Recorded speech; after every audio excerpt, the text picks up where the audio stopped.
Hi everyone! This is a Fairy Lane coloring book by Barbara Lanza. And it's not a new book, I own it already for more than a year, but I just started to color it, so I decided that I want to make a flip through and to share with you my opinion about this edition. It has 25 pictures to color. It has A4 standard size. All pictures are one-sided, not perforated and glued together. Binding is not bad. Cover is glossy soft cardstock, but the real problem is that this book is self-printed by artist on Amazon, so quality of the paper is average.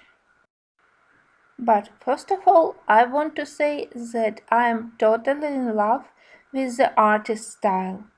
I think that pictures by Barbara Lanza are adorable.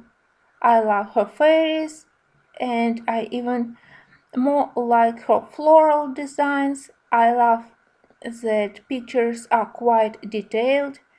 And also in this book we have a lot of spring and summer pictures. That's why for a long time I planned to start coloring it during springtime.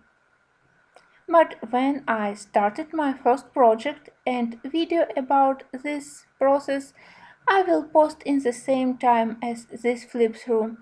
I had a lot of problems with the quality of the paper. Paper has a very strange tooth, and paper is also quite soft.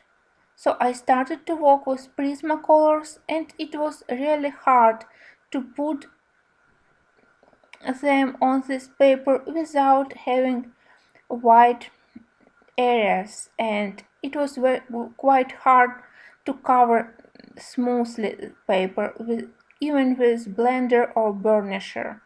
I think that this paper is more suitable for harder pencils, and it's a pity that with such quality of the paper we have to limit ourselves only to pencils. I don't think that it will be possible to color it with alcohol-based markers due to the softness of the paper. I'm afraid that it will be hard to stay in lines, and I don't know whether it will be possible to use neon colors for the background here. So I definitely would prefer to have these gorgeous images printed on better quality paper. I know that maybe I am spoiled by my other high quality books, but again it's a pity that the artist made a tremendous works and pictures are absolutely amazing, and I can't use all mediums which I want to. Anyway, if you want to watch my first coloring in this book, I invite you to show the second video. Again, the works of Barbara Lanza are gorgeous, so I definitely will be following her art. I hope that I will find a way to color these beautiful pictures. And I thank you for watching.